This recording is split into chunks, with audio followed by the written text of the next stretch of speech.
네, 안녕하세요. 신박사 연서였습니다. 2020년 12월 15일 장마감 복귀 방송 하도록 하겠습니다. 오늘 시장은 약간 좀 혼조권, 양시장 모두 뭐 보합 정도 마감됐고요. 지금 시장을 좀 억누르는 게 있긴 하죠. 코로나 상황인데요. 지금 우리나라 같은 경우는 뭐 코로나 확진자가 계속 증가하면서 뭐 어제자로는 이제 한 800명 좀 넘는 수준 이렇게 확진자가 나온 것 같은데요. 어쨌든 3단계 가능성을 지금 열어두고 있지 않습니까? 정부 당국도 그런 부분에서 시장에서는 어느 정도 좀 봉쇄 강화할 수 있다는 그런 우려감이 투심을 조금 억누르는 그런 흐름인 것 같고요. 연말에 이제 어차피 또 양도세 회피 물량이 대주주 양도세 회피 물량이 어느 정도 나올 거기 때문에 거기에 대한 어떤 경계 심리 그런 것도 좀 작용되는 것 같고요. 뭐 그런 부분에서 외국인과 기관의 수급도 적극적이진 않죠. 보통 연말 12월 중순 좀 넘어가면요. 기관 외국인들도 개인 물량 그거 나올 거니까 소극적이에요. 그래가지고 이제 월 말쯤 되면 훅 나오거든요. 예년 이제 어제 제가 최근 3년 동안 수급이 어땠는지 보여드렸잖아요. 그런 것처럼 막판에 막 쏟아지기 때문에 그런 것들을 이제 받기 위해서 이제 조금 수동적인 어떤 수급을 보이는 경향이 있어요. 그래서 12월 말에는 조금 지지부진할 가능성이 있다. 그러니까 지수가 팡 튀기보다는 지지부진할 가능성은 있다. 이제 개별주 장세처럼 그렇게 좀 보시고 뭐 지수는 전혀 문제 없습니다. 리스크도 없고 이번에 또 바이든 대통령이 뭐 거의 확정됐다 보면 될 거죠. 대통령 당선도. 그렇기 때문에 불확실성도 뭐 거의 없는 상황 속에서 뭐 결국은 국내 그 코로나 봉쇄 가능성, 3단계 가능성에 대한 그 투심이 조금 억누르는 것 같았고요. 뭐 제가 말씀드리는 종목군들은 뭐 그런 거랑 크게 관련이 없거나 오히려 수혜이기 때문에 잘 한번 제가 말씀드린 전략도 한번 고려해 보셔도 좋을 것 같아요. 그래서 오늘 주제 잡은 건요. 셀트론 지금 제네릭 관련해 가지고 미국 FDA 승인을 또 받은 건이 발생했습니다. 뭐 단기적인 주가보다는 당연히 중장기적인 어떤 성장에 순항을 하고 있다 볼 수 있고요. 셀트론이 이제 글로벌 케미컬 프로젝트라고 바이오시밀러와 제네릭을 같이 이제 양대 축으로서 이제 성장을 해나가는 그런 어떤 목표를 가지고서 나아가고 있기 때문에 거기에 또 좋은 어떤 그 흐름을 보여줬다 이렇게 생각이 되고요. 그리고 이제 오늘 2시 넘어가지고 이 셀트론 그룹주 3사가 이제 마이너스를 계속 보이고 있었거든요. 오늘. 근데 위로 팡 쳤죠. 그래가지고 종가 기준으로 세 종목 모두 플러스로 마감했는데요. 그 정부 당국에서 공식적으로 셀트론의 이제 항체 치료제 아산병원에서 치료 목적 승인을 받았다는 걸 공식화했고 조만간 이제 투약에 들어간다는 발표를 하면서 시장에서 이제 굉장히 좀 확신을 하는 그런 어떤 수급들이 들어왔던 것 같아요. 그런 부분들 설명드리고 그리고 이제 마지막으로 굉장히 중요할 수 있는데 저는 이제 제약바이오 업종을 굉장히 깊게 팔려고 노력을 하고 있어요. 뭐 저보다 더 전문적이신 분들도 많으시겠지만 저 같은 경우는 이제 주식 투자의 관점에서 제약바이오 업종과 기술 트렌드를 분석하거든요. 그래서 그런 저의 어떤 생각을 한번 말씀드리면서 제가 왜 이 분야를 이렇게 깊게 파고 주식과 연계해가지고 노력을 하느냐. 10배 종목이 여기서 계속 탄생하기 때문이에요. 그것도 몇 년에 걸쳐서 10배가 되는 게 아니라 사실 뭐 HLB 같은 경우 작년에 3개월 만에 10배 튀어버렸잖아요. 과거에 뭐 신라젠도 뭐 10배 튀는데 몇 개월 안 걸렸고 그런 것들 보면 올해 뭐 코로나 관련주들도 뭐 10배 튀는데 몇 개월 안 걸렸지 않습니까? 그래서 새로운 기술 트렌드에 대한 어떤 이제 확실한 그런 기업들은 주도주들은 10배 튀는데 몇 개월 안 걸려요. 그래서 그런 것들을 찾아내는데 많은 노력을 기울이고 있고 지금 그런 조짐들이 보이고 있어요. 이미 좀 감지하신 부분들이 있을 거예요. 박셀바이오라는 기업을 제가 소개시켜 드렸는데 그게 지금 뭐 저점 대비해서 지금 16만 원이니까 8배 올라왔거든요. 예. 박셀바이오 자체가 8배 올라왔잖아요. 예. 그러니까 10배 종목 탄생한다는 얘기를 제가 드리는 게 무슨 뭐 또 허무맹랑한 얘기냐 이런 얘기 하시는 분도 계시겠지만 보이고 있잖아요, 지금 실제로. 그렇죠? 그래서 저는 새로운 기술에 대한 이런 트렌드를 분석을 많이 하고 오늘 이제 이런 얘기를 좀 드리면서 여러분에게 좀 이해시켜드리는 시간을 같이 한번 가져보도록 할게요. 오늘 장부터 마감해 보도록 하겠습니다. 코스피 지수는요, 0.19% 약세, 2,756포인트로 마감했고요. 뭐 상승 추세 그대로 잘 유지하고 있는 걸로 보여지고요. 상승 종목보다 하락 종목 수가 한 2배 정도 많았던 그런 체감적으로는 조금 약세. 그리고 이제 코스닥 지수는 0.19% 올랐고요. 주요 바이오 종목들이 좀 오르면서 지수를 좀 플러스로 만들어줬고 931포인트 전 고점 부근입니다. 2018년도 고점 부근. 그래서 상승 종목 수가 557 종목, 하락 종목 수가 735 종목. 수급으로는요, 보시면 코스피 시장에서 외국인 기관이 쌍끌로 팔았고요. 각각 3,800원, 2,500원. 그리고 코스닥 시장에서도 외국인 기관이 700억씩 각각 매도를 했습니다.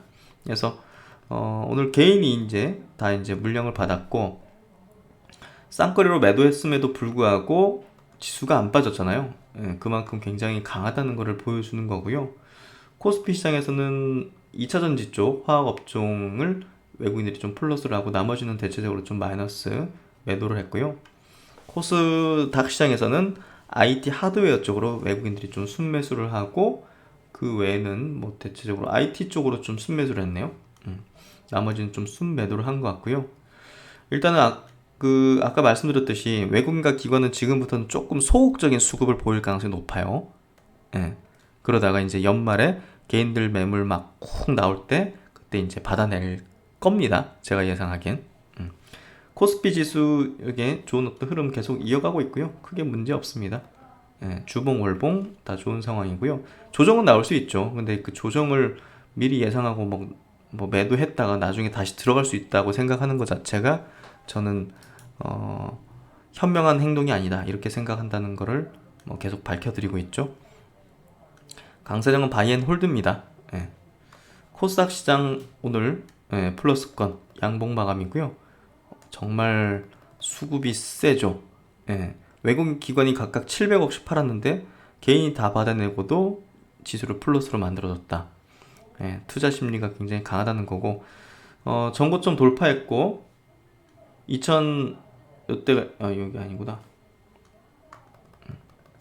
여기 2018년도 1월달 고점 때 지수 고점 때 932포인트잖아요. 이거를 이번 주에 돌파를 했죠. 어제 돌파하고 이번 주봉으로도 아마 돌파하게 될 것 같은데 어쨌든 위로 매물대가 없는 지점으로 가고 있죠. 코스닥 지수도 지수가 위로 매물대 없는 지역 20년 만에 최대치로 올라선다는 거는 코스닥은 진짜 세게 움직일 수도 있어요. 코스닥은. 그래서 최근 지수가 코스피가 조금 더 강했지만 제가 볼 때는 연초는 코스닥이 압도하지 않을까 생각을 하고 있고요. 역시나 바이오입니다. 바이오. 그래서 불꽃 튀는 장이 펼쳐질 걸로 지금 수급들이 움직이는 것을 보면 조금 감지를 할 수 있는 것 같고요. 전통적으로 1월달은 바이오가 또 세기도 했어요. 왜냐하면 JP모건 헬스케어 컨퍼런스라는 이 제약바이오 최대 그 행사가 벌어지는데 거기에서 이제 중요 발표를 한다든지 중요한 어떤 딜들이 이제 발생될 가능성이 높거든요. 그런 기대감들이 이제 불면서 바이오 업종을 막 들썩이게 하는데 이번에도 뭐 마찬가지로 그렇게 되지 않을까 싶은 흐름들이 최근에 주 이제 항암제, 세포 치료제, 첨생법 관련 주들이라든지 NK 관련된 기업들이 들썩이고 있죠. 그래서 그런 것들을 좀 미리 감지를 해볼 수 있는 것 같고요. 그래서 이제 그 코로나 이제 상황이 좀 심각해지고 3단계 갈 수 있다는 불안감이 있기 때문에 사실 코로나 피해주라 불리는 대표적인 기업들, 민감 섹터의 이제 기업들, 유통주도 그렇고 호텔, 카지노, 이제 엔터, 컨택 관련된 기업들이 이제 좀 최근에 주가는 좀 좋진 않았는데요. 그렇다고 계속 말씀드리지만 부정적으로 보지 마시고 역발상으로 봐야 된다는 얘기를 계속 드리고 있죠.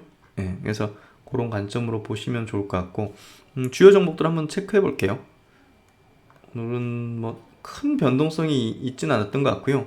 삼성전자 하이닉스도 그냥 보합 정도, LG화학 한 1% 상승 정도, 뭐 건전한 조정을 보이고 있는 걸로 보여지고요.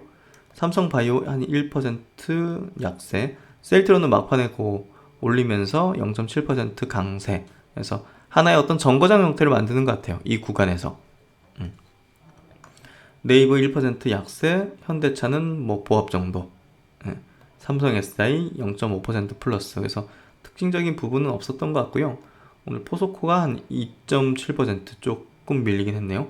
그래서 시총 상위주들은 큰 변동성이 좀 없었다. 신풍제약이 한 7% 빠진 게 좀 컸긴 하네요. 이 코스피장에서 시총 순위 39위네요. 와. 코스닥 시장에서 보면 셀트론 헬스케어, 셀트론 제약이 이제 막판에 올리면서 아마 지수를 좀 올린 것 같고요. 그리고 최근에 SK 머티리얼즈도 굉장히 세네요. 2% 강세를 보이면서 전 고점을 완전히 돌파하고 상승 추세에 흘러가고 있고요. 반도체 업종도 내년도에 대해서 전망이 좀 좋기 때문에 그 관련주들도 수급이 그래도 조정받으면 계속 들어오는 것 같아요. 원익 IPS도 3%, 매드팩토 같은 경우는 이제 이따가 이제 기사 하나 체크해 드리겠지만 어찌됐든 이번 JP모건 헬스케어 컨퍼런스 기점이 아마 고점대를 형성시키는 기점일 것 같고요. 지금부터는 다소 좀 보수적으로 볼 필요가 있는 거죠. 동진세미캠 이렇게 반도체 소재 이런 기업들도 최근에 상당히 좀 흐름이 좋아요. 2차전지 LNF도 한 6% 강한 흐름 보이면서 상승 추세를 강화해 나가는 흐름을 계속 보여주고 있어요. 그래서 2차전지, 바이오 주요 종목들 이제 그리고 이제 코로나는 이제 뭐 주요 종목 중에서 뭐 셀트론 그룹주 정도 보시면 될 것 같고 반도체 소재 주요 장비 업체들 이런 것들이 추세적인 상승을 계속 이어가기 때문에 괜찮은 흐름 나오는 것 같고요. 컴투스 0.4% 상승으로 요건 제가 다시 한번 또 언급드릴게요. 이거는 요 부분 조정받을 때 매수할 수 있는 위치다는 얘기를 다시 한번 또 저는 강조드릴 수 있어요. 그래서 컴투스에 대한 뷰는 여전히 유지합니다. 똑같이. 그래서 대표적으로 이제 코로나 상황이 좀 심각해질 때 오히려 이제 주가가 밀리면 저가 매수를 단행해야 되는 기업 중에 하나가 이제 이런 어떤 그 이제 PP 소재, 이 화학 소재 관련된 이 효성화학 같은 기업인데요. 뭐 이런 기업은 제가 이제 소개를 시켜드렸지만 뭐 당연히 급등할 때 따라잡기보다는 이렇게 그 뭐 코로나 상황 뭐 지나갈 거라 보잖아요. 그리고 내년도 이제 경기가 회복되고 수출이 회복되는 그런 흐름이 지금 나오고 있기 때문에 이런 기업은 당연히 이제 살아나고 실적이 개선될 수 있단 말이에요. 그런 부분에서 역발상으로 접근하셔야 된다는 얘기를 꼭 드리고 싶어요, 이번에는. 그러니까 이런 코로나 상황이 막 음압병실 뭔 테마주들 막 수급 몰리면서 단기 급등하잖아요. 그런 거 절대 따라잡지 마시고 이 경기 민감 섹터의 실적이 내년도 증가할 수밖에 없는 그 기업들을 찾아서 리스트를 해놓고 이런 상황 때문에 주가가 밀릴 때 저가 매수를 하는 거예요. 그게 제가 볼 땐 가장 안전하고 편안하고 확실하게 돈을 버는 방식이라고 봐요. 그래서 효성화학도 그때 제가 소개시켜드렸고 또 이제 신세계 인터내셔널 같은 이런 유통주들, 신세계 같은 종목들 이런 것들 제가 소개시켜드렸잖아요. 증여세 이제 매기는 기간도 이제 지나갔기 때문에 좀 자유로워지는 그런 흐름이라 볼 수 있기 때문에 롯데쇼핑 같은 것도 이제 당연히 뭐 사드 피해도 받고 코로나 피해도 받기 때문에 뭐 이거 바닥 이제 뭐 더 이상 나올 만한 악재 없잖아요. 이게 이제 바닥을 탈출하는 흐름이 나오는 것들 이런 것들을 결국은 이제 그런 거죠. 이런 상황 속에서 저가 매수를 노려보는 거죠. 그래서 그런 관점을 지속 좀 말씀을 드려왔고요. 그럼 셀트론 쪽 한번 들어보도록 하죠. 셀트론 같은 경우 오늘 밑꼬리를 좀 길게 만들었죠. 이거 이제 장중에 또 뭐 멤버십 분들에게도 말씀드렸지만 중요한 어떤 일정을 앞두고서 과거에 이제 램시마의 세계 최초 항체 바이오시밀러 램시마의 이제 유럽 승인을 앞두고서 막 폭락시켰던 그 과거 그리고 미국 FDA 이제 그 램시마의 승인 권고 떨어지기 전에 그 주식을 막 까내리면서 막 눌렀던 그 경험 그런 것들이 결국은 지금도 똑같이 재현되고 있는 것 같아요. 이게 뭡니까? 이거 완전히 누르는 거잖아요, 지금. 그러니까 흔들리지 말라고 계속 당부드리는 게 이제 그런 거예요. 그런 과거가 있었고 잘 되고 있는데 장 초반부터 보시면 4%까지 밀어버렸어요. 아니 이게 무슨 누가 보면 뭐 임상 실패한 줄 알겠어요. 예. 뭐 분봉으로 보면 막 이렇게 날려버리는 흐름이었는데요. 누군가 인위적으로 개입을 하는 거죠. 예. 그래서 떨어질 땐 저는 좋은 기회라고 생각을 합니다. 헬스케어도 마찬가지로 와 밑꼬리를 그냥 5%까지 밀어버렸어요. 쫙 올려서 이제 0.68% 상승으로 마감시켰죠. 그래서 헬스케어도 마찬가지로 이제 뭐 고점이다 이렇게 생각하시는 분도 계실 수도 있겠지만 제가 볼 때는 한 단계 점핑 위한 어떤 정거장 개념으로 지금 되고 있는 것 같고요. 셀트론 제약도 마찬가지로 오늘 3% 넘게 상승하면서 정거장 부근 계속적으로 나오고 있습니다. 그래서 제가 셀트론 그룹주에 대해서 로켓을 비유해가지고 영상도 여러 만들어 드렸는데요. 그게 그냥 단순히 뭐 재미있으시라고 올려드린 건 아니고요. 사실 셀트론 그룹주가 이렇게 눌리고 호재가 계속 나오는데 계속 하락하는 추세가 만들어지고 한다는 거는 나중에 결국은 그걸 한꺼번에 시세를 반영할 수밖에 없다는 생각을 했고요. 나중에 진짜 세력주처럼 움직일 수 있을 것 같다는 얘기를 드렸는데 그걸 이제 조금 더 시각적으로 비유를 해서 로켓이라는 영상을 만들어 드렸던 거예요. 그래서 일부 분들은 또 굉장히 비판을 많이 하셔가지고 그런 어떤 최근의 상황도 있었는데 하여튼 뭐 지금 흘러가는 어떤 셀트론 그룹 3사의 어떤 주가 궤적은 정말 제가 본 과거의 어떤 주식의 경험, 어떤 차트의 모습들 그런 상황에서 볼 때 베스트예요. 베스트의 흐름으로 가고 있는 것 같아요. 그리고 이제 이따가 또 영상에서 자세하게 설명드리겠지만 이 뭐 차세대 이제 뭐 기술 제약바이오 기술 기반에 대한 얘기를 드리겠지만 최근에 제가 좀 강조드렸던 NK세포 치료제 관련 기업으로 이제 NK맥스를 말씀드렸는데요. 이 기업 같은 경우는 지금 미국에서 이제 이제 블록버스터 이제 그 면역 항암제하고 이제 같이 병용 임상 이런 것들을 많이 하고 있습니다. 그래서 미국에서 FDA 이제 승인을 받고 임상을 진행하는 정말 이제 정말 극소수의 어떤 NK세포 치료제 관련 기업 중에 하나이기 때문에 사실상 해외에서 더 인정을 받고 있다고 생각이 돼요. 이 기업은 그런 부분에서 왜 여기서 이렇게 까내렸을까는 생각을 많이 했었는데 그래서 이제 팔아야 되냐 이런 질문 들어왔을 때 홀딩해야 된다는 얘기를 들었는데 결국은 매집을 하기 위해서 내렸다고 생각해요. 그리고 일부 자산운용사 물량이 나오는 것 받으려고 이렇게 한 것 같고 어쨌든 비상을 하는 형태 제약바이오 섹터가 어떤 트렌드적인 어떤 변화가 일어나구나 하는 것들을 알 수 있는 그런 대표적인 종목 중에 하나다. 그렇게 좀 말씀을 드릴 수 있을 것 같고요. SMCM 생명과학 같은 경우는 이제 대표적인 거죠. 이 면역항암제 자회사의 이제 면역항암제 임상에서 중간 결과에서 9명 중 7명이 완전 관해가 됐다는 정말 엄청나게 서프라이즈한 어떤 소식을 내면서 야 이거 좀 시세 터지면 좀 세게 터질 수도 있겠다 생각했는데 오늘도 슈팅이 딱 나오면서 좀 거량이 많이 터진 게 좀 걸리긴 해요. 그래서 한 절반 정도 이익 실현하시고 나머지 물량을 한번 가져보자. 왜냐하면 지금 흐름이 거의 초입부잖아요. 지금 코로나 말고 이제 항암 섹터, 세포치료제 섹터가 급등하는 게 이제 초입 부분이기 때문에 그런 부분에서 나머지 물량 가져가 보는 게 좋지 않겠느냐 이런 조언을 좀 드렸고 뭐 그 뷰는 여전히 똑같습니다. 그래서 아까 제가 좀 빠뜨린 게 있는데요. 미국 시장에서 이제 제약바이오 업종 있잖아요.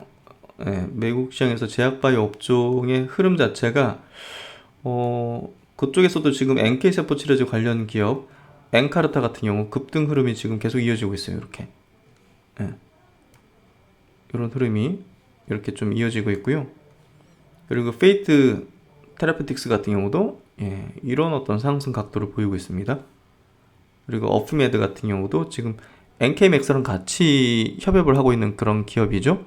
이런 상승 각도를 보이면서 상승하고 있기 때문에 이게 이제 글로벌 트렌드로 작용되고 있는 것 같고요. 해외에서도 지금 들썩이는 것 같아요. 예, 헬스케어 업종 자체가 코로나 특수도 있고 또 이제 이런 어떤 차세대 기술에 대한 기반도 있고 또 바이든 행정부가 들어설 거라는 기대감에 의해서 한 3, 4년 눌러 있었던 사실 헬스케어 업종이 다시 또 재부흥을 하는 어떤 그런 기조의 분위기가 좀 감지가 되거든요. 그래서 그런 방향에서 전략을 내년에 잘 세우면 굉장히 높은 수익을 낼 수 있다 생각해요. 그래서 이따가 여기 이제 마감 영상 말미에 제가 제약바이오 섹터에 대한 얘기를 좀 자세히 드려보도록 하겠습니다. 그러면 이제 본문 내용으로 들어가서요. 일단 그 코로나 항체 치료제 셀트론의 코로나 항체 치료제 관련된 내용부터 한번 짚어드리겠습니다. 오늘 장중에 이제 그 항상 2시 10분 정도 되면 중앙방역대책본부에서 이제 브리핑을 하거든요. 지금 뭐 코로나 상황 그리고 뭐 치료제 백신 어떻게 되고 있고 이런 것들을 항상 이제 브리핑을 하는데요. 유튜브로도 생중계가 돼요. 그래서 그거 이제 보시면 될 것 같은데 그거 보고 있는데 이제 막 뭐 구독자님들 비롯해가지고 이제 제보가 막 왔는데요. 승인됐다는 거예요. 막 셀트론 치료제가. 그래서 무슨 얘기지? 그런 얘기 못 들었는데 하여튼 실시간으로 보고 있는데 그래서 보니까 기사화되는 것들 보니까 그 아산병원에서 서울 아산병원에서 치료 목적으로 사용 승인을 받았잖아요. 지난 12월 11일 날. 근데 이제 그게 이번 정례 브리핑 여기서 정부 당국자가 이제 얘기를 한 거죠. 그게 승인돼가지고 이제 조만간 이제 곧 투약한다. 예, 이런 어떤 내용이 나오다 보니까 막 기사가 막 쏟아지는데 막 제가 볼 때도 좀 오해스럽더라고요. 예, 승인 받은 것처럼 이 치료제가 아예 그냥. 그래서 그게 아닌데 이렇게 되면서 오늘 시세가 좀 움직였던 것 같기도 한데요. 어찌됐든 뭐 정부 당국자가 공식적으로 이렇게 발언했고 모르는 사람도 상당히 많잖아요. 셀트론의 코로나 항체 치료제가 아산병원에서 치료 목적으로 승인받은 거, 치료 목적 승인받은 게 어떤 의미인지 이제 모르시는 분도 계시잖아요. 그래서 그런 분들도 계시기 때문에 아마 오늘 파급이 좀 있었던 것 같다는 생각 들고요. 아산병원에서 이제 곧 이제 투약을 한다고 하죠. 그래서 이제 연내 식약처 조건부 승인 신청하는 거하고는 별개로 이제 해당 병원마다의 환자마다의 어떤 개별 처방이라는 거, 예, 이런 제도가 있다는 거, 뭐 구독자님들은 잘 아실 것 같고, 지난 제가 토요일이죠? 예, 토요일 날 영상 찾아보시면 요 관련된 내용 자세하게 제가 드렸으니까 그거 한번 보시면 될 것 같고요. 요 기사 한번 간단히 체크해보죠. 오늘 정례 브리핑에서 국내 항체 치료제가 지난 11일 식약처로부터 임상 시험과는 별개로 의료 현장에서 환자 치료를 위한 치료 목적 사용 승인을 받았다. 현재 자체기관의 임상시험 심사위원회가 진행 중이고 곧 투약이 될 것으로 파악을 하고 있다. 그래서 치료 목적 승인은 임상 결과 무관하게 더 이상 치료법이나 치료제가 없는 등의 상황에서 병원의 요청이 있을 경우 해당 치료제를 쓸 수 있도록 해주는 제도다. 대체로 신청 건마다 승인을 받은 뒤 처방을 하기 때문에 소규모로 진행되는 치료법이다 해서 그동안도 뭐 계속적으로 쓰고 있던 그런 방식이고요. 주로 이제 그 말기암 환자라든지, 예, 뭐 정말 약이 없는 뭐 췌장암이라든지, 뭐 치매 쪽, 예, 약이 없잖아요. 예, 그런 분야에서 임상 중인 약 중에서 안정성 정도 확인되면 쓰도록 그렇게 되고 있었어요. 그게 지금 코로나 상황에서 또 긴급하니까 또 이 제도를 또 활용하는 것 같고요. 따라서 이번 승인은 셀트론이 공식적으로 연내 조건부 허가를 신청하려는 것과는 별개의 과정이 된다. 셀트론은 지난달 25일 CTP59에 임상 이상 투약을 완료하고 현재 결과를 분석 중이다. 지금 결과 분석하고 있습니다. 언제든 뭐 결과가 튀어날 수가 있는 거죠. 연내 조건부 허가를 받게 되면 21년 초 공급을 시작할 예정이다. 그래서 연내 이제 조건부 신청을 하면 연내 허가는 좀 어렵겠죠? 예. 뭐 40일 안짝으로 이렇게 허가를 내준다 하고 미국의 2개 그 코로나 항체 치료제도 30일, 40일 이렇게 걸렸거든요. 승인까지 신청하고. 그래서 그래도 빨리 할 수도 있고, 예, 뭐 그건 뭐 알 수가 없는 거죠. 일단은 뭐 모든 이제 넘기면 공은 이제 정부 당국이 결정하는 부분이기 때문에 뭐 그 누구도 뭐 예상할 수 없는 거죠. 그리고 이제 증시 전반적인 또 좋은 소식이죠. 바이든 미국 대통령이 뭐 결국은 뭐 당선이 된 거죠. 그래서 뭐 문재인 대통령이 이제 축하 서한을 보냈다고 하는데요. 뭐 결국은 불확실성이 또 해소되는 거고, 미국 증시도 제가 볼 때는 아마 좋은 어떤 흐름을 보이지 않을까 그런 생각이 드는 내용입니다. 어쨌든 바이든 대통령이 된다는 것 자체는 뭐 친환경이라든지 또 이제 그 오바마 케어 부활로 인해 가지고 바이오시밀러 같은 이 분야가 또 좋아질 수 있기 때문에, 어찌됐든 제가 중장기적인 어떤 관점으로 계속 이제 강조드렸던 2차 전지 배터리 셀 쪽이라든지 셀트론 그룹주 같은 바이오시밀러 기업에는 상당히 또 좋은 어떤 정책적인 방향이 펼쳐질 걸로 뭐 예상이 됩니다. 그리고 이제 셀트론 관련해서 오늘 또 새로운 어떤 내용이 나왔는데요. 셀트론이 지금 글로벌 시장에서 제네릭 제품을 지금 계속적으로 이제 출시하고 있는데요. 이번에 또 클로바잠이라는 뇌전증 치료제 제네릭을 미국 FDA 승인을 받았기 때문에 또 상당히 또 좋은 어떤 중장기적인 어떤 성장 동력을 또 만들었다 이렇게 생각이 되고요. 이 클로바잠이라는 어떤 제품은 미국 시장에서 보시면 그다음 미국 시장에서 이제 3호입니다. 첫 번째 테믹시스 에이즈 치료제, 두 번째 이제 항생제 쪽, 이쪽으로 이제 리네 졸리드, 그리고 3호로 이제 뇌전증 관련해 가지고 클로바잠 이렇게 3호로 이렇게 이제 승인을 받으면서 글로벌 케미컬 프로젝트가 이제 순항을 하고 있는 거를 볼 수가 있고요. 글로벌 이제 공공 조달 쪽하고 이제 미국 쪽 이제 주 타겟팅으로 해서 이제 계속적으로 최근에 제네릭 관련 허가를 취득하고 있고요.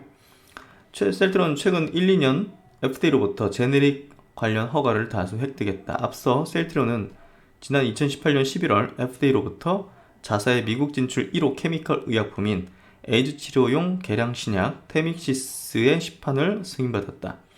지난 4월에는 미국 허가 2호이자 제네릭 1호인 항생제 리네졸리드를 허가받았다. 당뇨병성 신경부양증 치료제 프레가발린은 올해 3월, 에이즈 치료용 계량신약 CT-G7은 4월 각각 승인받았다 해가지고, 이런 제품들은 이제 셀트론 제약 공장에서 이제 만들게 되고요. 이제 다 허가받은 거죠. 그래서 이렇게 또 셀트론이 가서 또 판매하는, 미국에서는 또 현지 셀트론이 법인을 만들어 놨기 때문에 거기를 통해서 이제 판매를 하죠. 그래서 제가 생각해 볼 때는 이 제네릭 쪽에 글로벌 케미컬 프로젝트 자체가 뭐 이쪽에 대한 어떤 승인 품목을 늘려가지고 매출을 늘리는 부분도 있기도 하지만 직판 체제를 만들어가는 어떤 그런 과정이 아닐까 하는 생각이 들거든요. 결국은 그쪽에 대한 어떤 영업망을 만든다는 것 자체가 향후에 다른 제품들 뭐 바이오시밀러든 신약이든 직판으로 팔 수 있는 체계를 만들어 나가는 거라고 생각이 돼요. 결국은 지금 미국 시장에서 트루시마를 그 제네릭 강자 테바사의 어떤 그 판매망을 통해서 이제 판매를 하지 않습니까? 그렇기 때문에 테바를 보면서 많이 느낀 것 같아요. 제네릭 시장이 뭐 시장 규모는 크지만 사실 경쟁이 굉장히 치열하고 그쪽에 대한 기업에 대해서 높은 밸류를 안 매겨줘요. 미국 뭐 전 세계 1위 테바사 같은 경우도 높은 밸류를 주식시장에서 안 매겨주거든요. 근데 그럼에도 불구하고 지금 이쪽으로 프로젝트를 이제 가동을 하면서 늘리는 거는 제 생각은 그래요. 결국 지판 체제의 어떤 완성, 그런 어떤 흐름이 아닐까 싶고요.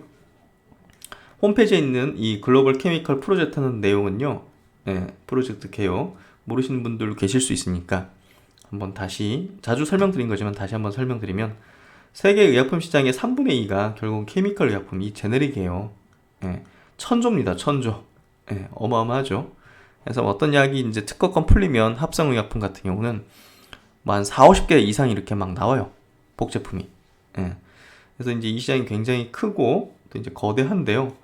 이쪽에서도 이제 그 주도권을 또 확보해서 종합생명공학 기업으로 이제 거듭나고자 한다.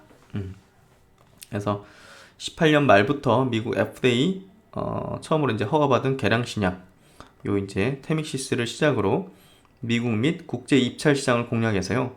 자체 글로벌 유통망 구축을 통해 세계 케미칼 의약품 시장의 주도권을 확보하는 전략을 실현해 나가고 있다. 해서 이 부분이 굉장히 중요한 포인트가 아닐까 싶습니다. 결국 이제 이 자체 직판을 가진다는 게 그거 자체만으로도 어마어마한 또 이제 경쟁력이잖아요. 그게 안 되니까 뭐 빅팜한테 맡겨가지고 화이자한테 그렇게 맡겨가지고 지금 어떻게 보면 램시마가 미국에서 예상보다 과거에 이제 셀트론이 예상했던 수준보다 아직 점유율이 그렇게 가져오지 못하는 이유, 예, 그 화이자라는 기업의 견제도 있다고 보여지거든요.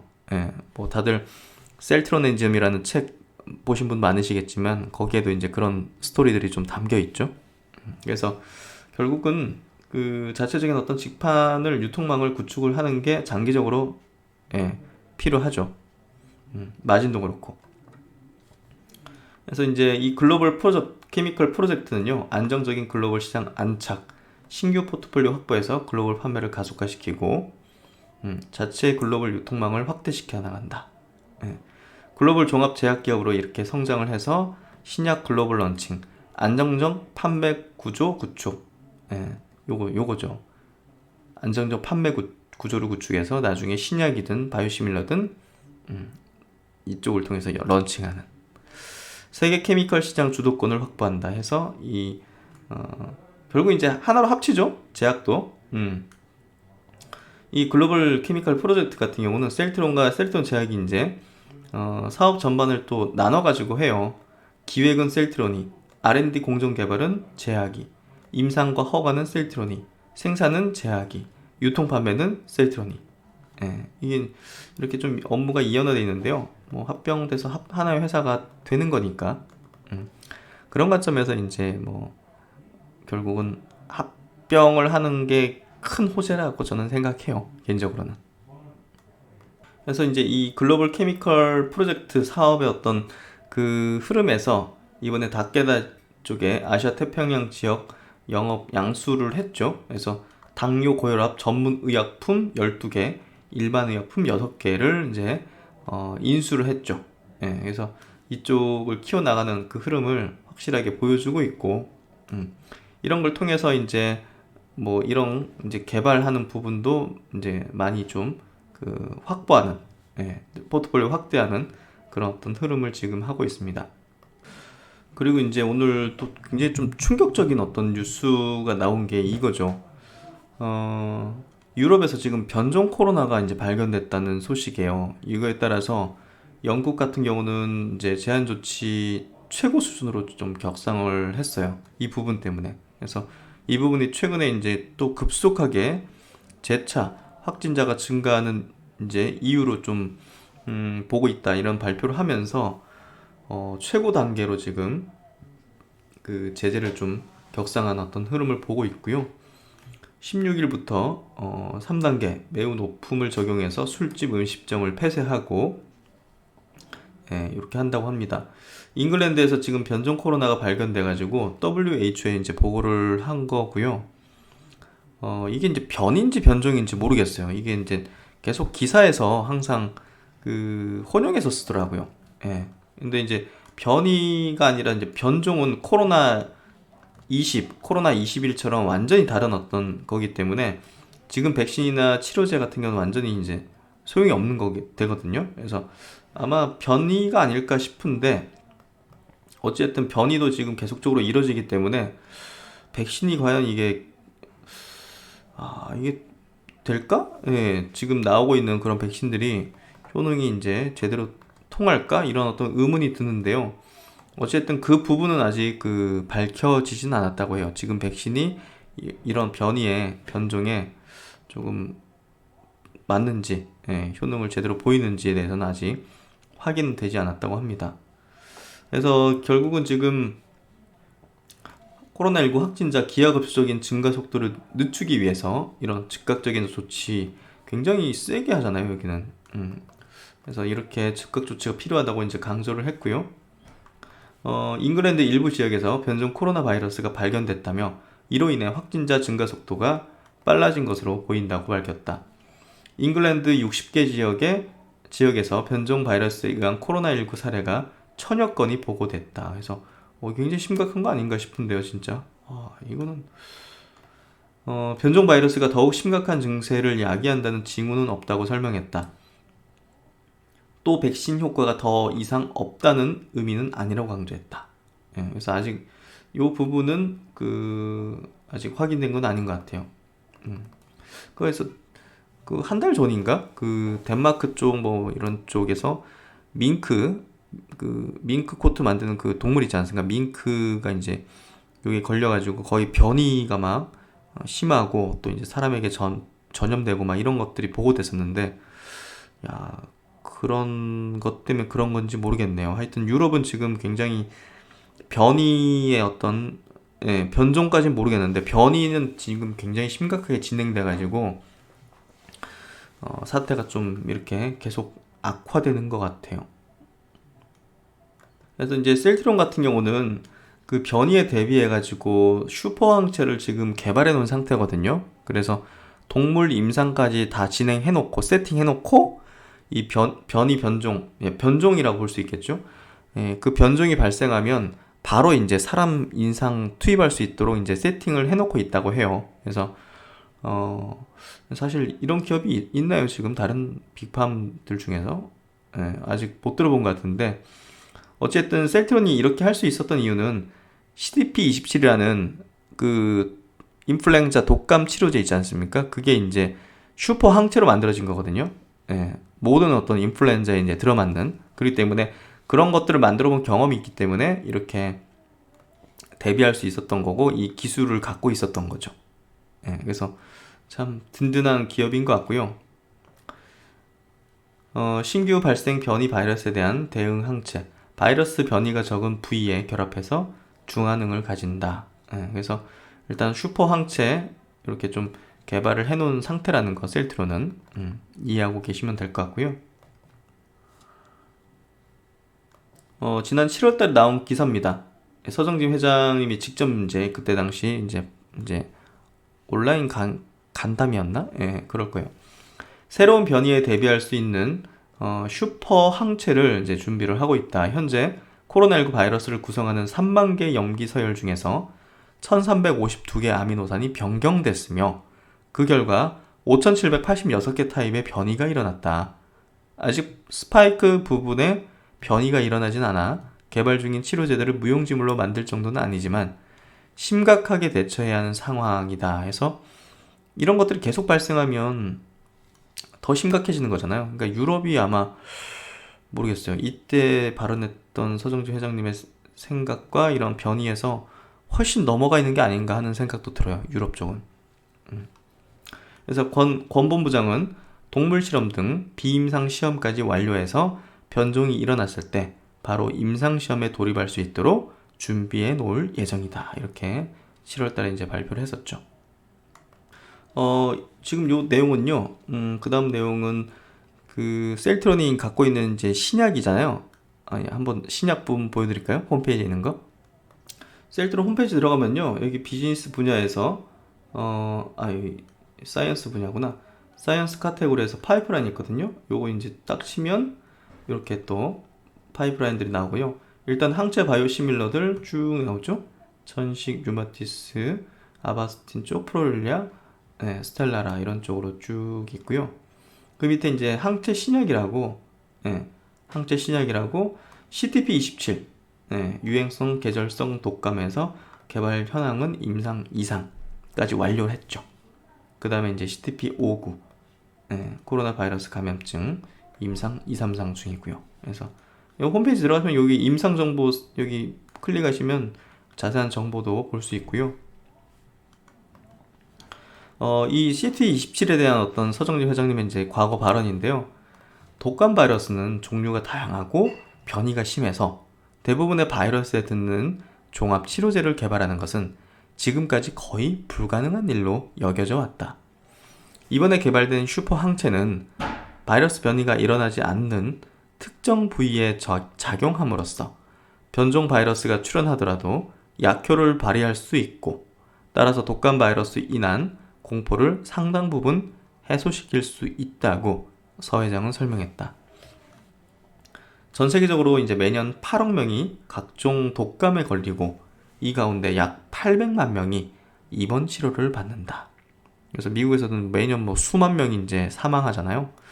또 이제 기존 항바이러스제가 듣지 않는 환자나 중증 환자에게도 효과를 나타낼 것으로 기대돼 시장 규모는 최소 수천억에서 많게는 수조 원에 이를 것이다 하면서 개발을 진행을 해왔었는데요. 왜 이제 실트론이 변이나 변종에 대해서 향후 발생하면 다른 기업들 대비해서, 다른 빅팜들 비교해서 슈퍼 항체를 더 빠르게 확실하게 만들어낼 수 있는 기업이 있느냐, 그런 리스크가 있게 되더라도 대응할 수 있느냐, 이거를 우리가 알 수 있는 게 과거 CTP27을 개발한 이 경험이에요. 그래서 2019년 4월 달에 이제 학회에서 이 CTP27 임상 2상에 대한 결과를 이제 첫 발표를 했거든요. 인플루엔자 환자 220명 대상 임상 2B상에서 이제 유효성을 확인했고요. 요 2A상은 이제 영국에서 이제 했었어요. 영국에서 이제 지원받아가지고 했었고요. 셀트론은 2014년 영국에서 건강한 피험자를 대상으로 CTP27 EA 임상을 통해 약효 및 안정성을 확인한 데 이어서 2016년 10월부터 인플루엔자 A 감염 환자를 대상으로 CTP27 임상 2B상을 진행해왔다 해서 여기서 위약 투여군 대비해서 한 35% 증상 해소까지 단축되는 효과를 확인했다 해서 이렇게 결과를 굉장히 좋게 냈어요. 셀트론이 개발 중인 CTP27은 두 항체로 이루어진 복합 항체 치료제다. CTP27의 항체는 바이러스의 표면 단백질인 헤마글루티닌의 축 부분에 결합해서 바이러스 유전체가 세포 내에 침투하지 못하도록 막는다. 헤마글루티닌의 축은 변이가 일어나지 않기 때문에 CTP27은 바이러스의 변이 여부에 관계없이 대부분의 인플루엔자의 치료 효과를 보일 것으로 기대된다 해서 이러한 기술을 갖고 있기 때문에, 이런 슈퍼항체를 개발한 이력이 있기 때문에 셀트론이 이제 코로나 이제 관련해서 변이 변종이 발생해도 다른 기업보다는 더 잘 대응할 수 있을 거고요. 그런 부분에서 인류의 어떤 구원에 한층 더 확실한 기업으로 자리매김하지 않을까, 뭐 그렇게 좀 생각을 합니다. 그러면 이제 이번에는 그 12월 관세청 통관 데이터를 한번 체크해 드리도록 할게요. 하나금융투자에서 나온 리포팅 자료인데요. 그 특징점은 이제 진단 키트하고 항체 바이오 의약품이 어마어마하게 지금 수출 데이터가 늘어났다는 거예요. 그래서 야, 이거 항체 의약품 이제 뭐 셀트론 헬스케어 이제 연관되는 거잖아요. 그래서 그런 부분에서 굉장히 실적적인 부분도 4분기 어마한 서프라이즈가 나오지 않을까 하는 생각이 들 정도인데요. 그러니까 한번 데이터를 한번 보도록 하죠. 일단 뭐 진단키트 한번 체크를 해보면요, 이 11월 진단키트 수출 금액이 고점을 경신하면서, 사실 시젠이 주가가 이제 고점 대비 좀 밀려있는 상태잖아요. 근데 야, 진단키트는 이거 계속 고점 경신을 하고 있고, 백신이 나온다 하더라도 사실 그 실적이 확 꺾이는 건 아니거든요. 뭐 검사를 해야 이제 백신을 놓던지 말지를 결정하는 부분이고, 지금 뭐 코로나 확진자가 뭐 줄어드는 것도 아니고 계속 확산되면 확산되는 상황이라서 사실 투자 심리가 이제 좀 악화됐을 뿐이지 진단키트 종목들의 실적이 완전히 꺾일 리는 없는 것 같아요. 그래서 뭐 사실 시젠 같은 경우 제가 볼 때는 좀 반등 나올 거라 보고요. 그런 부분에서 혹시라도 이제 보유하고 계신 분들은 조금 기다리시면 아마 반등 좀 거세게도 나올 수 있지 않을까 생각이 돼요. 그 11월 진단키트 수출 금액은 고점이었던 9월을 경신하며 사상 최대 수출 금액을 기록하였다. 계절적 요인으로 인해 유럽과 미국에서 코로나19 바이러스 확진자 수는 연일 최대치를 경신하고 있으며 좀처럼 확산세가 진정될 기미가 보이지 않고 있다.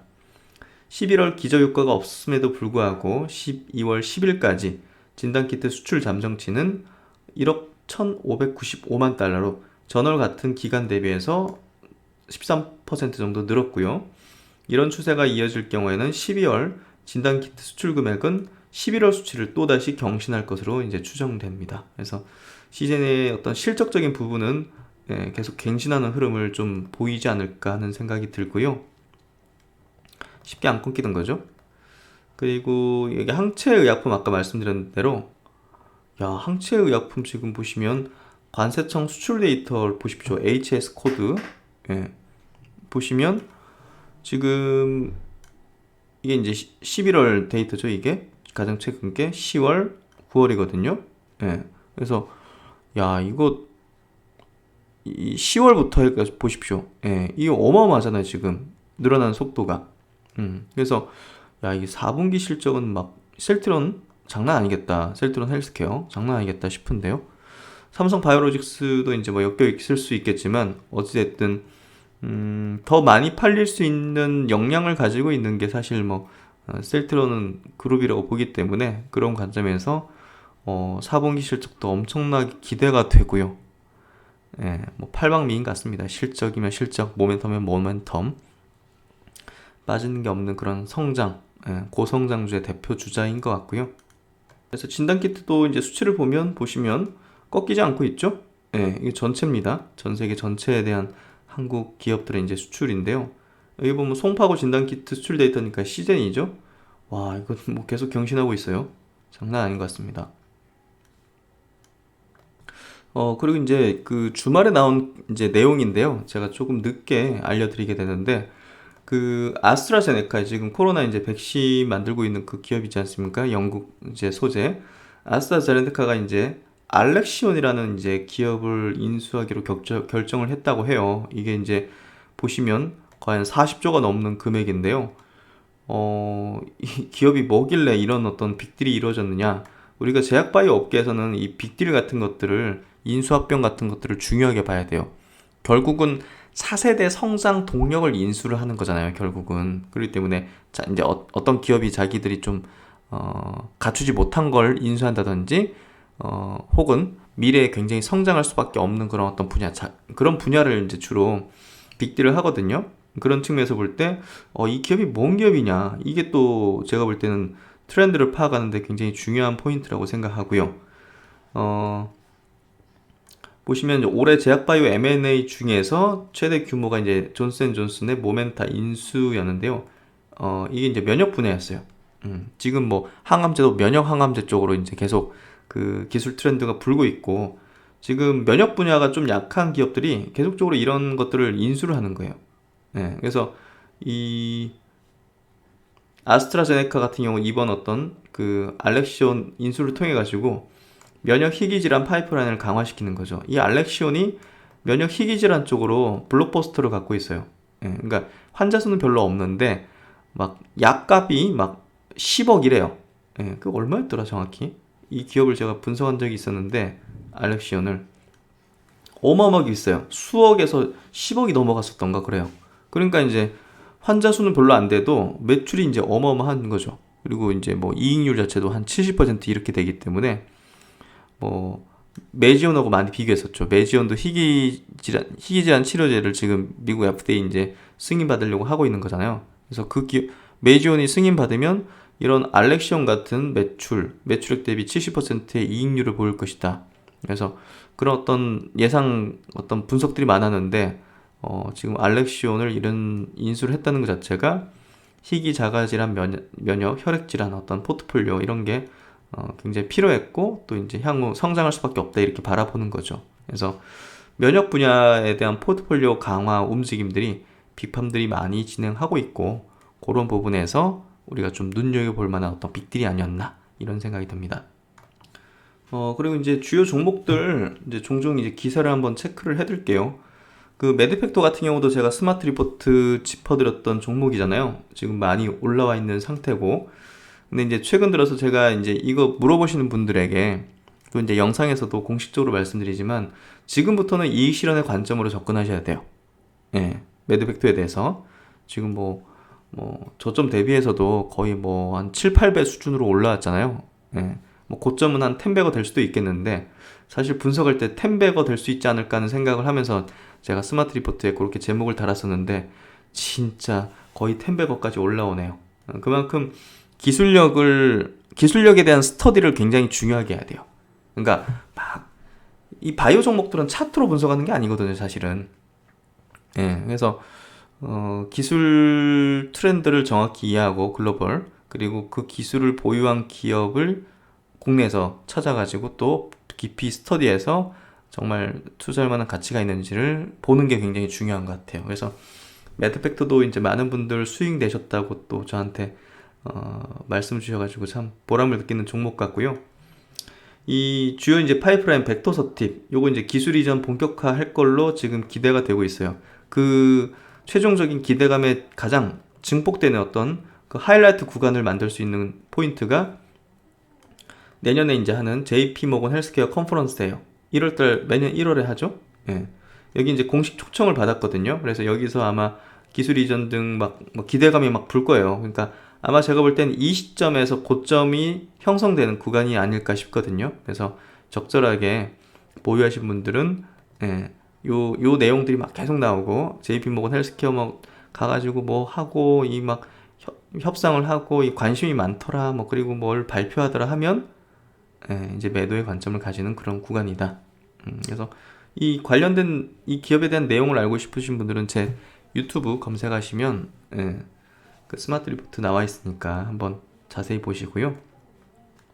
그리고 최근에 이제 굉장히 주가가 이제 바닥권에서 탈출하면서 좋은 어떤 흐름을 보이는 게 오늘도 이제 유틸렉스 한 5% 가까이 상승했었는데요. 오늘 기사가 이렇게 나왔어요. 유틸렉스가 이제 면역 세포 항암 치료제를 만드는 이제 기업인데요. 이 다른 기업과 다소 조금 다른 어떤 기술을 가지고서 만들어요. 그래서 상당히 저는 과거에도 좀 기대를 좀 하고 있는 기업이고요. 언젠간 빛을 볼 것이다. 아직은 시장에서 인정을 못 받지만 이런 얘기를 많이 들었습니다. 그래서 지금 미국 FDA 임상 12월 내로 이제 EU101 요거를 이제 제출 예정이라고 밝혔고요. 요런 부분들이 이제 향후 뭐 좋은 어떤 기대감을 좀 만들어낼 거라 봅니다. 역시나 이제 이 기업도 세포치료제 관련 어떤 기업, 이제 항체치료제 관련 기업인데요. 그 이상만 해도 승인을 받을 수 있는 그런 어떤 치료제군이기 때문에 어떻게 보면 이제 임상 진입하고 일상이 마칠 때쯤부터 상당한 기대감을 높일 수 있는 그런 부분이 있죠. 그래서 이제 제목이 이제 굉장히 좀 자극적인데요. 제2의 키트루다를 탄생시킬 것이다 이렇게 하고 있는데요. 어쨌든 기술은 분명히 있고 그리고 지금 주가의 수준, 밸류 수준이 뭐 그렇게 높은 수준은 아니기 때문에 그래도 조금 기대를 해볼 수 있는 종목이 아닐까 싶고요. 역시나 이제 이 종목도 제가 스마트 리포트를 분석을 자세하게 했기 때문에 거기서 한번 찾아보시고 영상을 한번 보시면 될 것 같고요. 한 30분 내외니까 예, 시간 되실 때 한번 보시면 될 것 같아요.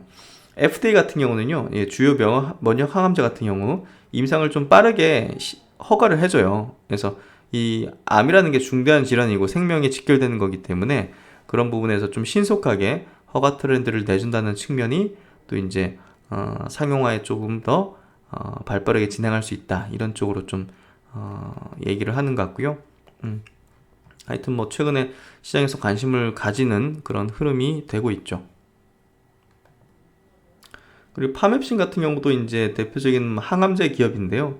이 기업도 이제 뭐 연구 이제 임상 결과에 대해서 이렇게 온라인으로 또 발표를 하는 그런 어떤 부분들을 좀 보여줬네요. 뭐 좋은 효능을 냈다고 보여지고요. 이 기업도 이제 이 키트로다 면역 항암제하고 같이 그 병용 투여를 했더니 객관적 반응률이 한 50%까지 나타났다. 일상에서. 그래서 그런 부분에서 기대 가치를 가질 수 있다. 이런 내용으로 좀 말을 한 것 같고요. 키트로다를 단독 사용할 때는 뭐 5에서 24%밖에 객관적 반응률 이제 그 종양이 이제 줄어든 감소한 효능이 나오지 않았는데 같이 파맵신에 이제 올린베시밥이라는 이 항암제와 같이 쓰니까 50%까지 올라갔더라 하는 그런 어떤 좋은 데이터를 발표했습니다. 그래서 항암제 기업들이 슬슬 이제 뭐 연구 결과라든지 임상 결과들을 이제 내고 또 관련된 뉴스들이 좀 많이 나오기 시작하죠.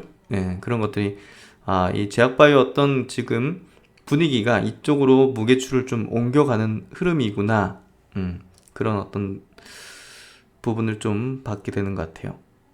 그리고 이제 오늘 같은 경우도 SCM 생명과학은 한 8% 급등하면서 굉장히 좋은 어떤 흐름을 보여줬는데요. 최근에 이제 뭐 역시나 이제 이 종목도 스마트 리포트 짚었던 종목이고, 자회사 이제 코이뮨에서 그 카CIK 요 이제 면역 항암제 임상을 이제 진행했는데, 중간 결과에서요, 고용량을 투여한 환자 9명 가운데 7명이 완전 관해, 암세포가 이제 사라지는, 전부 다 이런 어떤 완전 관해가 이제 이렇게 높은 비율로 나왔기 때문에 결국은 이 모멘텀이 작진 않다는 얘기를 드렸고, 정말 시세 역시 작지 않게 연일 이제 폭등하는 그런 흐름을 보여주고 있네요. 오늘도 뭐 장중에 보면 SCM 생명과학 같은 경우는 장중에 22%까지 상승했다가 종가는 한 8% 상승으로 마무리됐는데요. 기관에서 매물이 나오면서 이제 꺾이긴 했지만 사실 시세가 완전히 꺾이진 않았다고 보여져요. 그래서 사실 지금 항암제 관련된 기업들, 새로운 기술 트렌드를 갖고 있는 이런 면역 항암제 기업들은 상당히 시세가 좀 연속성을 가진다, 그렇게 좀 이해를 하고 관련 기업들을 좀 분석하실 때 전략으로서 좀 활용하셔도 될 것 같아요. 그러면 이제 바이오 업종 전반적인 얘기를 다시 한번 좀 드리도록 할게요. 최근에 이제 그 항암제, 그리고 세포치료제, NK 치료제, 뭐 이런 새로운 기술 기반의 그런 기업들의 주가가 상당히 좋지 않습니까? 그래서 코로나 이제 다음 제약바이오 섹터 내에 어떤 강한 흐름을, 강한 상승을 이끌 주도 부문은 그 항암제, 이제 세포 치료제, 세포 항암 치료제, 이런 분야, 그리고 이제 마이크로바이옴 뭐 이런 분야라고 이제 말씀을 드렸는데, 요 이제 대신증권 나온 리포팅에서 발췌한 부분이고요. 바이오 의약품 시장에서 바이오 의약품이라는 거는 합성 의약품이 아니라 이제 우리 몸에 있는 세포나 단백질을 가지고서 이제 약을 만드는 거죠. 그 분야를 말하는데요. 이 분야가 이제 항체 치료제가 1988년도 처음으로 출시가 되면서 주도를 해왔죠. 그러다가 2017년도 그 카티 치료제 2개가 이제 미국에서 FDA 승인을 받으면서 본격적인 이 세포 유전자 치료제 시대가 이제 열리게 됐죠. 그래서 그 약들이 굉장히 좋은 효능을 냈고, 막 죽어가던 사람도 이제 항암 완치가 되는 그런 어떤 효능을 보이면서 이쪽에 대한 연구가 굉장히 많이 진행이 됐고요. 그래서 이제 이런 새로운 분야에 대한 어떤 기업들에 대해서 많은 빅파마들이 인수를 하거나 이제 조 단위 이상의 어떤 딜을 하는 그런 어떤 상황들이 계속 발생되고 있습니다. 그래서 이 관련주들이 이 바이오 섹터를 이제 그 다음으로 내년도 좀 지배할 거라고 저는 예상을 하고 준비를 해왔고요. 그래서 이제 마이크로바이옴 같은 기업, 그리고 이제 최근에 뭐 제넥신이 그 최대 주주가 올라선 그 툴젠이라는 기업이 갖고 있는 뭐 유전자 가해 기술, 이런 관련된 차세대 이제 기술 기반의 치료제들이 FDA 승인을 받는 그런 어떤 전망이 되고 있기 때문에, 그런 부분에서 최근에 뭐 신규 상장된 종목들 보십시오. 박셀바이오가 NK세포 치료제 관련 기업이었죠. 막 폭등했죠. 그리고 이제 고바이오랩이라는 이 아시아권에서 가장 개발 속도가 빠른 마이크로바이옴 회사, 그 회사도 이제 상장해서 주가가 이제 좋은 흐름을 보이고 있지 않습니까? 그래서 그런 것들이 결국은 차세대 기반, 기술 기반을 가진 기업들이 향후 이제 바이오 업종을 주도할 거라는 것들을 우리가 어느 정도 좀 가늠해 볼 수 있는 그런 흐름이고요. 그래서 항상 이런 새로운 기반 기술에 대한 공부와 이제 스터디를 하는 게 저는 굉장히 중요하다고 생각해요. 제가 집중해서 하는 분야가 이제 그런 어떤 학습이고 공부고, 그런 기업들을 발굴해서 남들보다 먼저 선취매하는, 그게 이제 뭐 어렵지도 않은 거죠. 여러분도 할 수 있고, 또 이제 그런 분석한 자료나 이제 내용들을 여러분과 함께 공유를 하고 있는 거죠. 그래서 이제 여러분과 좀 공유하고 싶은 이제 내용이요. 지난 8월 달에도 제가 이제 집중적으로 좀 분석해드리고 관련주를 또 스마트 리포트로 분석해서 올려드린 내용인데요. 지난 8월 28일입니다. 첨단 재생 바이오 약법이라는 이 첨생법이 시행이 됐는데요.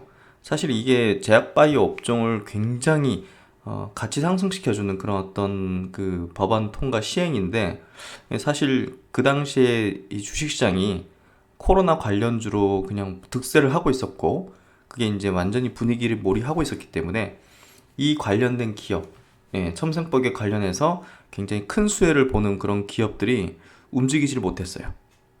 하지만 눌린 것뿐이지, 그 가치 증분 자체가 분명하게 있거든요. 제가 바라볼 때는. 그래서 뭐 각자가 다 다르게 이제 보겠지만 제 눈에는 이 관련주는 굉장히 임팩트가 크다. 눌리면 저가 매수를 해야 된다. 이런 관점으로 계속 관찰했고 이제 최근에는 좀 집중적으로 말씀을 드리고 있는데요. 한번 말씀드려볼게요.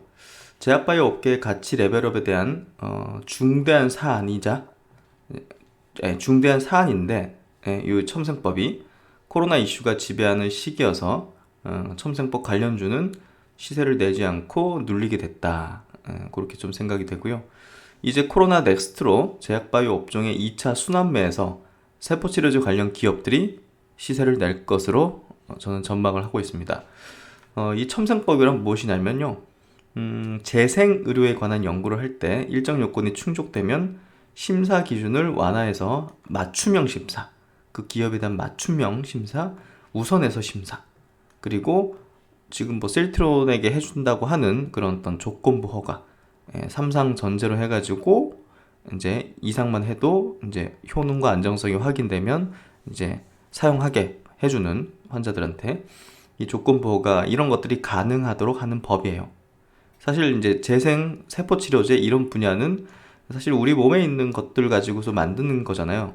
그렇기 때문에 부작용이 굉장히 좀 적고, 어떻게 보면 좀 그 관계 당국에서도 조금 더 이제 긴급하게 뭐 약이 없는 분야나 생명과 직결되는 그런 뭐 이런 팬데믹 상태에서 어떤 감염 이런 질환 이런 거에 대해서는 빠르게 좀 해줄 필요가 있는 거잖아요. 그래서 이 첨생법이 그런 부분에서 굉장히 좀 메가톤급의 어떤 호재였다. 바이오 업종에서는 그렇게 좀 생각이 되고요.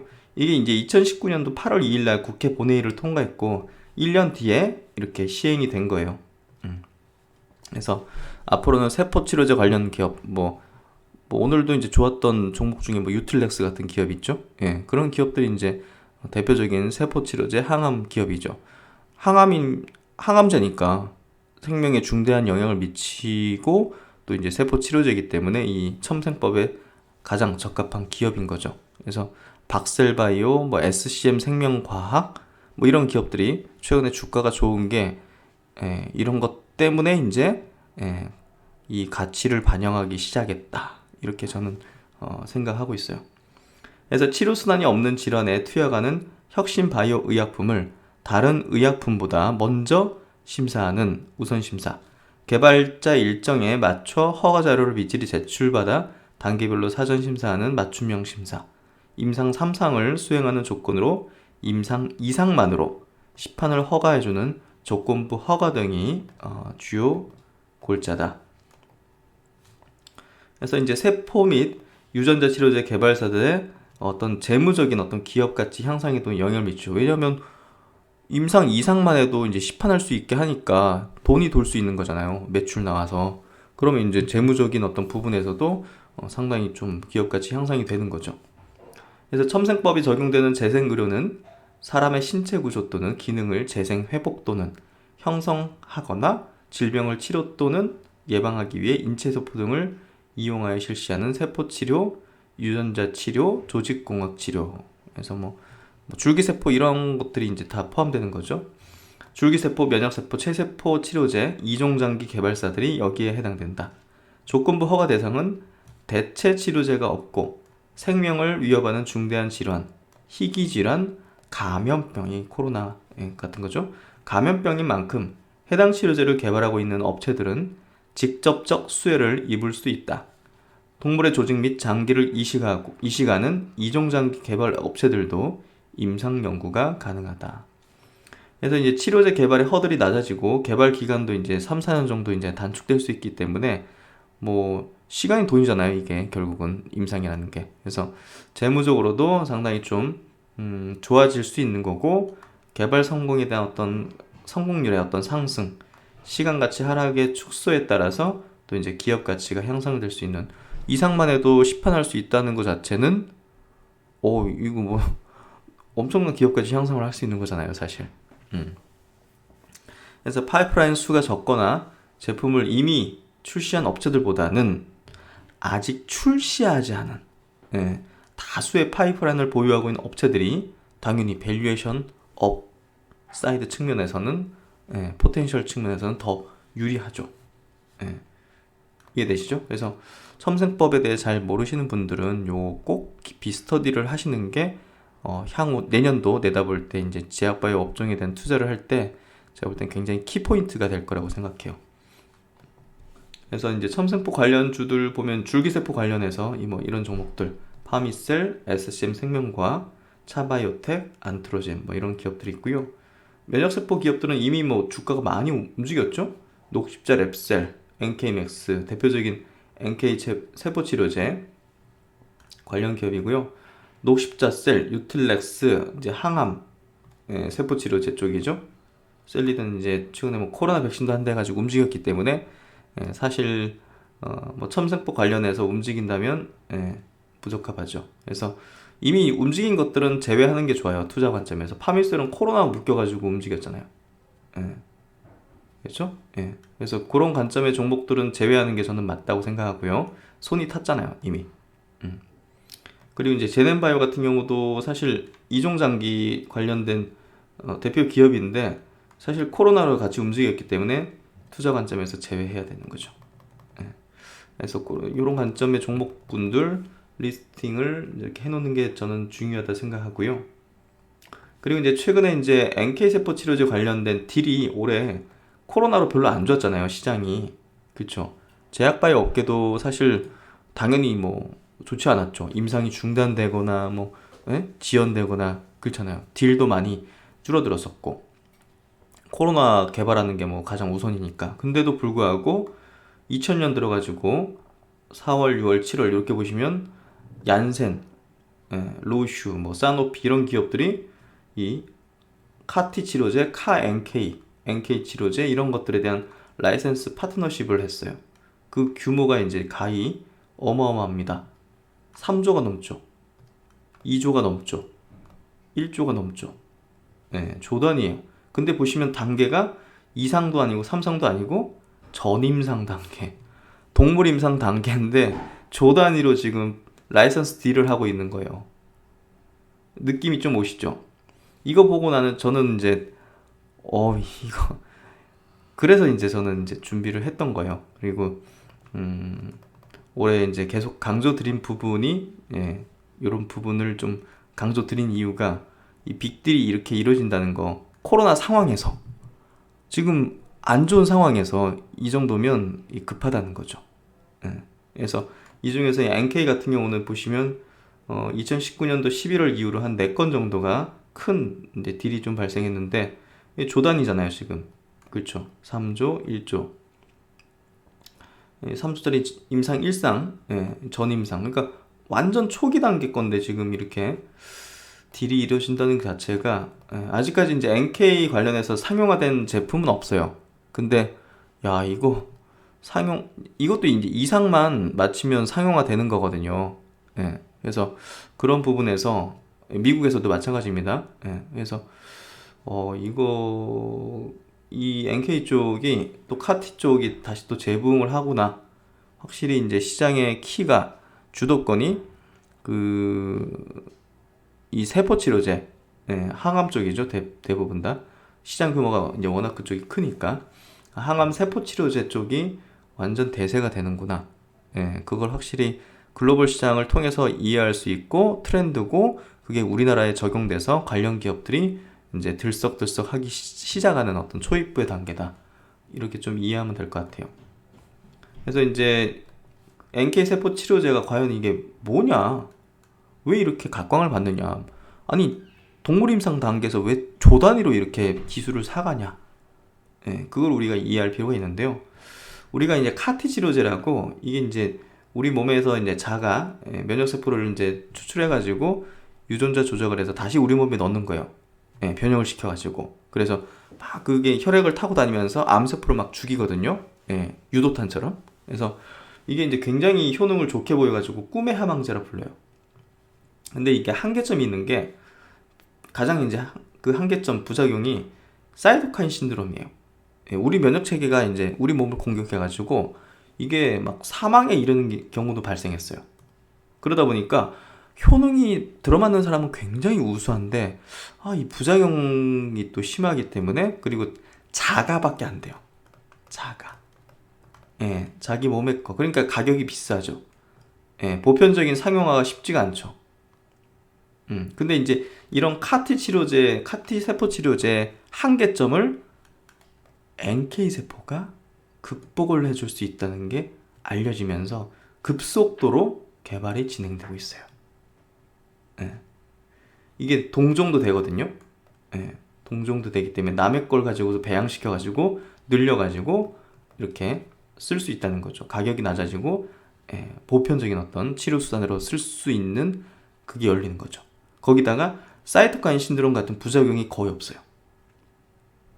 야, 그러니까 이제 이쪽에 대한 연구, 그리고 이쪽과 같이 라이선스를 하거나, 카 NK라고, 카랑 이제 NK랑 같이 결합해가지고 치료제를 만드는 그런 연구들이 지금 굉장히 급속도로 진행이 되고 있고, 예, 빅들이 막 이루어지고 있어요. 이렇게. 그래서 NK 세포 치료제에 대한 관심이 지금 올라오는 트렌드의 어떤 초입에 있는 걸로 판단된다 해서, 지금 뭐 신규 상장된 뭐 이런 어떤 엔카르타 같은 이런 바이오 회사가 지금 미국에서 막뭐 연일 폭등하고 뭐 이런 어떤 흐름이 전개되고 있습니다. 그래서 바이오 쪽은 이제 항상 강조드리고 싶은 게, 이 새로운 어떤 기술 트렌드가 결국 시장을 주도하고 딜이 이루어지고, 또 시장에서도 여기서 텐베거가 발생하는 거거든요. 예. 소위 이제 우리가 제약바이오 시장에서 야 5배 10배 진짜 먹을 수 있는 건가 하는데, 어디서 터진다? 여기서 터지거든요. 그래서 저는 이제 새로운 기술을 항상 연구하고 공부하려고 노력하는 이유가 여기서 이제 제대로 터진 거거든요. 예. 누가 더 유망한 거를 찾아내고, 그 유망한 거를 누가 더 싼 가격에 매수해서 쥐고 있느냐의 게임이라고 생각해요. 그래서 제가 여러분에게 이제 신흥부자 프로젝트를 제시드리고, 이번 대세 상승장이 대거 신흥부자가 탄생할 수 있고, 저는 그러한 길을 함께 가겠다는 선언을 드리고 얘기를 드리는 게, 전략이 있기 때문이에요. 예, 전략이 있기 때문에, 자신이 있기 때문이에요. 이해되시겠죠? 그래서 오늘 영상 요 정도 정리해서 마무리를 하고요. 오늘 마무리 지으면서 좀 말씀드리고 싶은 게, 바이오 업종에 대한 분석을 하고 여러분들에게 제시드릴 때는 바이오 업종에 대해서 부정적으로 생각하시거나 투자를 안 하신 분들도 굉장히 많으실 거라 생각해요. 그만큼 변동성이 크기 때문에 또 위험할 수 있고, 우리가 또 안 좋은 어떤 전력의 종목들도 많이 받지 않습니까? 뭐 코오롱 티슈제라든지 신라젠이라든지 정말 조금 결말이 안 좋은 이런 기업들도 많이 받기 때문에 두려움도 한켠에 좀 있으실 텐데요. 잘 분석하면 된다고 생각해요. 잘 분석하고 또 리스크를 좀 관리하고, 예, 뭐 너무 특정 종목에 이제 몰빵하기보다는, 예, 셀트리온 그룹주는 특수한 경우죠. 실적이 나오는 거기 때문에 거기는 이제 약간 좀 뭐 몰빵 비슷하게 굉장히 비중을 높여도 된다고 생각하는데, 신약 섹터에 대한 부분은 어떤 특정 기업에 대한 몰빵을 하는 건 굉장히 리스크하다고 생각해요. 저도 이제 그런 부분은 정말, 예, 지양해야 되고 안 해야 된다고 말씀드리고 싶고요. 하지만 이제 이 주식 투자에서 굉장히 큰 희망을 바라볼 수 있는 게 중요하다고 생각해요. 그런 부분에서 그런 집중적인 분석을 좀 해드리고, 거기에서 좋은 기회를 찾기를 좀 바라고요. 점점 이제 경제 성장률이 낮아지면서 뭐랄까 그런 얘기들 많이 하지 않습니까? 신분 상승의 어떤 사다리가 이제 사라졌다. 예, 개천에서 이제 용이 날 수가 없다. 뭐 이런 얘기들도 많이 하는데요. 주식은 저는 희망이라고 생각해요. 예, 주식을 한 단어로 표현하자면 희망이라고 생각하기 때문에, 그 희망을 가져가기 위해서는 노력으로 할 수 있다 생각해요. 예, 그래서 그런 부분에서 열심히 매일마다 노력하고 여러분과 함께 각자의 어떤 목표점을 향한 결국은 경제적 자유를 달성하는 게 목표 아니겠어요? 그렇잖아요. 그 과정을 한번 같이 가보겠습니다. 희망을 가지면서 때로는 냉철한 어떤 머리를 가지고서. 네, 오늘도 고생 많으셨고 수고 많으셨고요. 날씨가 많이 춥습니다. 건강 유의하시고 신박사는 또 다음 시간에 뵙도록 하겠습니다. 감사합니다. 8, 7, 6, 5, 4, 3, 2, 1, and liftoff of Space Shuttle Atlantis, the final visit to enhance the vision of Hubble into the deepest grandeur of our universe.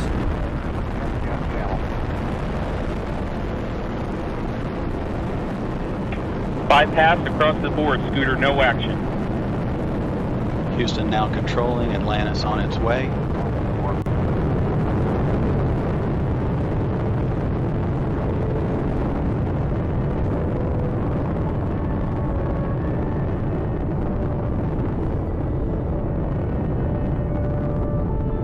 Atlantis on its way, all 3 engines now throttling down as the vehicle passes through the area of maximum dynamic pressure. Atlantis, Houston, no action on the MPS H2 outpeak.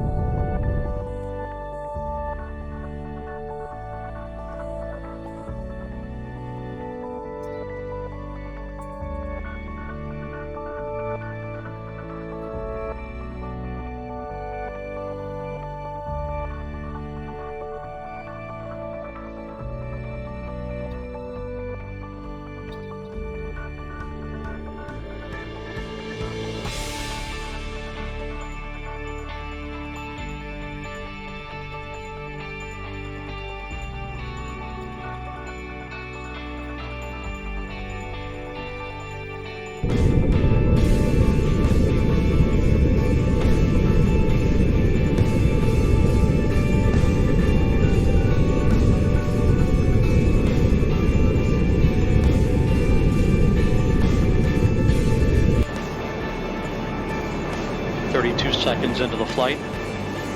The 3 liquid fuel main engines soon will throttle back to 72% of rated performance down in the bucket, reducing the stress on the shuttle as it goes transonic.